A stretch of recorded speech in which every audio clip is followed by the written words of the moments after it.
नमस्कार, स्वागत है आपका। आप देख रहे हैं प्राइम टीवी। वक्त हो चला है पहाड़ समाचार का। दिल्ली के उप मुख्यमंत्री मनीष सिसोदिया हल्द्वानी पहुंचे। यहां मनीष सिसोदिया ने पार्टी के कार्यकर्ताओं के साथ मुलाकात की। मुलाकात के समय उप मुख्यमंत्री का जोरदार स्वागत हुआ।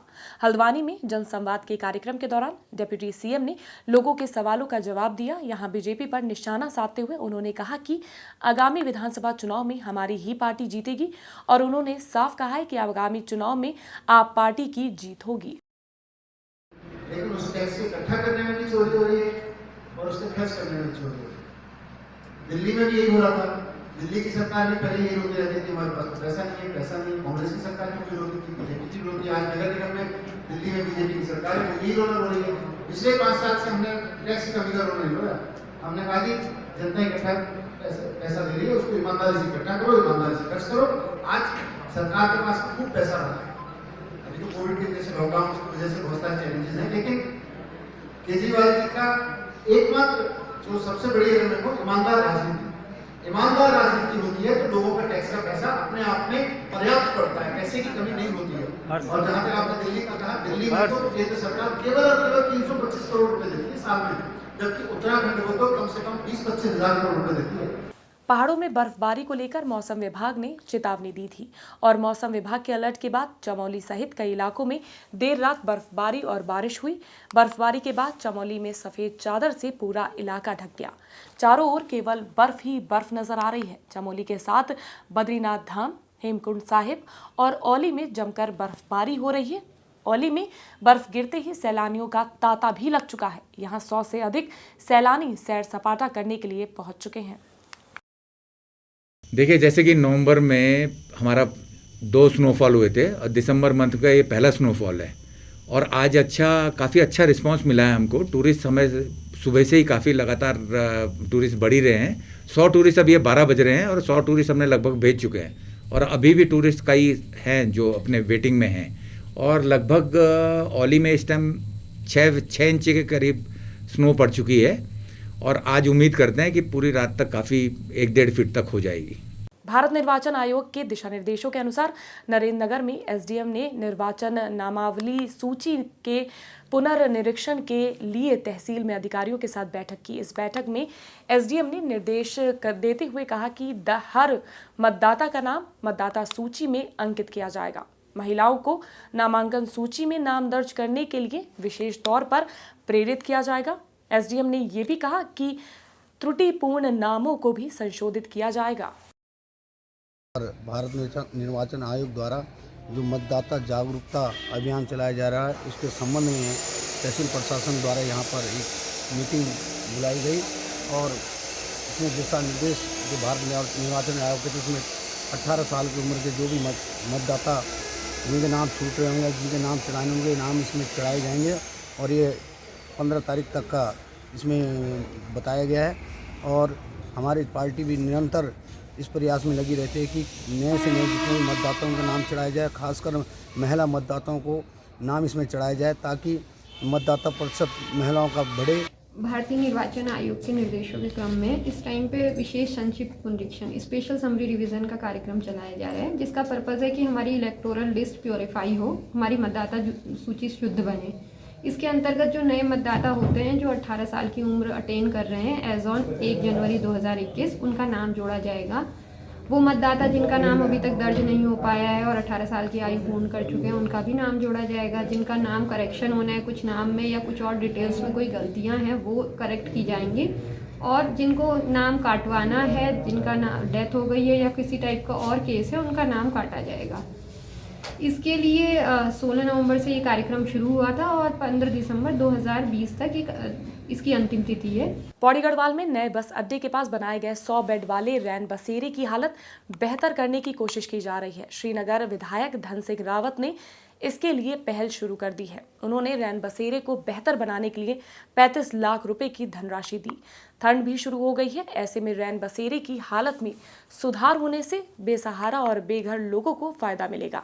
इस संबंध में जानकारी देते हुए पर्यटन अधिकारी कुशाल सिंह ने बताया कि उच्च शिक्षा मंत्री धन सिंह रावत ने भवन और रैन बसेरे की मदद के लिए सहायता राशि दी है, जिससे बदहाल हो चुके इस रैन बसेरे की हालत को सुधारा जाएगा। नहीं, इनको 36 लाख रुपए सैंक्शन हो रखा है और जिसमें 20 लाख रुपए रिलीज़ हो गया है निर्माण इकाई गढ़वाल मंडल विकास निगम है, वो कर रही है काम। और उसमें अभी इनकी यूसी आ जाएगी तो 16 लाख रुपए भी रिलीज़ हो जाएगा, जो इन्होंने एस्टिमेट पहले दिया था। नहीं, क्षतिग्रस्त तो इसमें मलबा भर गया था 2013 की जो बाढ़ आई थी ना, तो उसमें जो मलबा था उसमें भर गया था, पानी काफ़ी हाई लेवल पे था, तो उससे वो मलबा भर गया उसके अंदर। दूसरा जो हमारे वहाँ पे पर्यटन विभाग से 2013 की त्रासदी थी, जो 100 बेडेड पूरा हमारा एक पर्यटन आवास था वो पूरा डूब गया था। उसके लिए भी 35 लाख रुपए उसके जीर्णोद्धार के लिए हमने दे दिया है। आयुर्वेदिक इलाज को हमारे देश में प्राथमिकता दी जाती है और आयुर्वेदिक इलाज हमारे देश की पहचान भी है, लेकिन ऋषिकेश में आयुर्वेदिक डॉक्टरों को सर्जरी करने की अनुमति मिलने के बाद MBBS डॉक्टरों ने आपत्ति जताई है। आयुर्वेदिक डॉक्टरों को दूसरे डॉक्टरों का साथ ना के बराबर मिल रहा है। डॉक्टरों ने इसके विरोध में एक दिन के लिए OPD को बंद कर दिया और खूब प्रदर्शन किया। इस संबंध में डॉक्टर हरिओम प्रसाद का कहना है कि एक सर्जन को सर्जरी या ऑपरेशन कैसे करना है इसका पता होता है, क्योंकि ऑपरेशन की प्रैक्टिस में 5 साल से भी ज़्यादा का समय लगता है। साथ में उन्होंने बताया कि भारतीय डॉक्टरों की देश और विदेश में बहुत ज़्यादा ज़रूरत है। इसे तो हम नहीं कह सकते अभी कुछ भी, और सब कुछ एक्चुअली में उस ट्रेनिंग प्रोटोकॉल के ऊपर डिपेंड करता है कि किस तरह की उनको प्रॉपर ट्रेनिंग दी जाती है।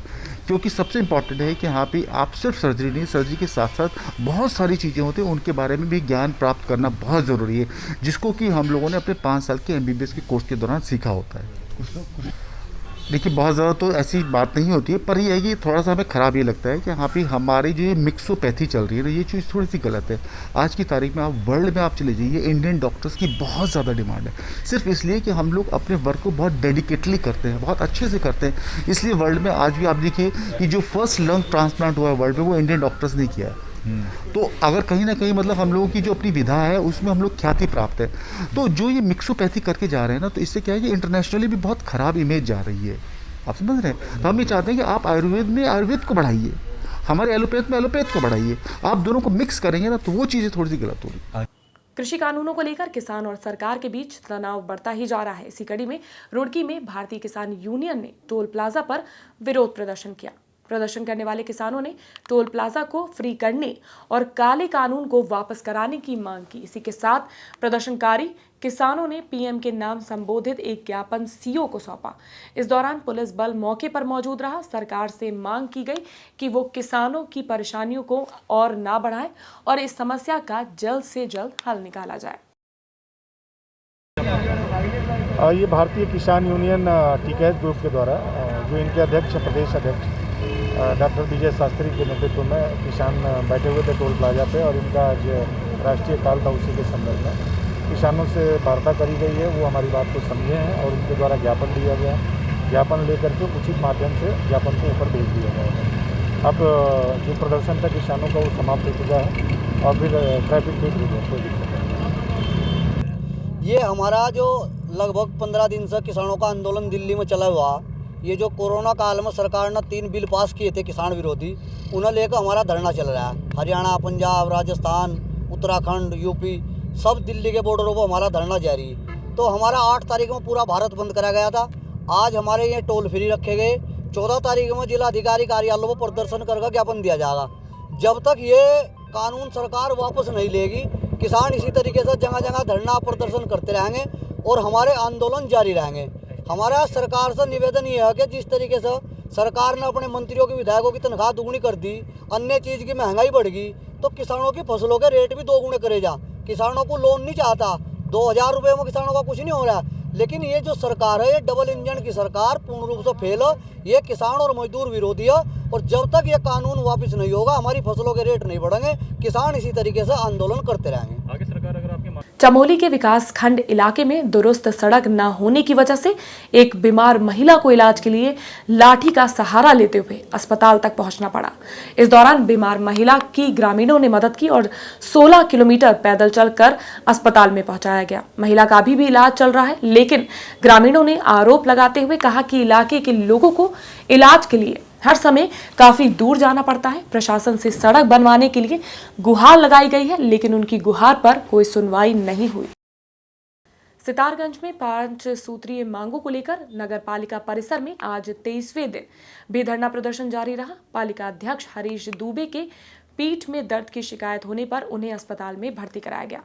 तबीयत खराब होने की वजह से पालिका अध्यक्ष ने बताया कि उनके प्रदर्शन में कई मंत्री भी शामिल हुए हैं। इसके अलावा जानकारी मिली कि क्षेत्रीय लोग भी धरना स्थल पर पहुंच गए हैं। वहीं धरना स्थल पर आंदोलनकारी शामिल हुए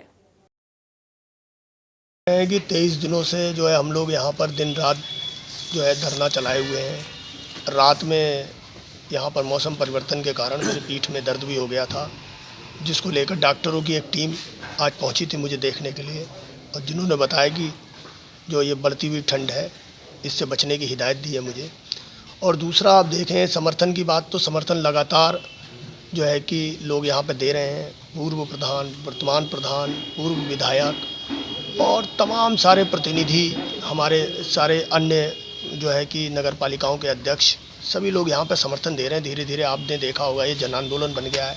हर वार्डों के, हर गांव के लोग यहाँ पहुँच रहे हैं और सारी जनता अब ये समझ चुकी है कि जो विकास कार्य में बाधक व्यक्ति है, जिसके इशारे पर जो है कि जिले के अधिकारी जो है जाँच की आड़ में जो है कि विकास कार्य को बाधक करे पड़े हैं, उसको लेकर 15 तारीख को जिलाधिकारी जो महोदय हैं उधम सिंह नगर के, उनके कार्यालय के बाहर एक बड़ा धरना भारी संख्या में होने वाला है। अगर 14 तक इन्होंने मेरी मांगों को सुन ली, जिसमें जो है पूर्व कैबिनेट मंत्री तिलक राज बेहड़ जी तथा पूर्व विधायक नारायण पाल जी एवं जो है कि बहुत सारे पूर्व पालिका अध्यक्ष एवं अन्य पालिकाओं के वर्तमान पालिका अध्यक्ष, बहुत सारे ग्राम प्रधान, बीडीसी मेंबर, तमाम जनता वहां पर करीब हजारों की संख्या में उस दिन पहुंचने वाली है। और इसका निर्णय अगर ये नहीं लेती है जिलाधिकारी महोदय, इस तरह से अगर इसकी सुध नहीं ली जाती है तो बड़ा आंदोलन होने वाला है।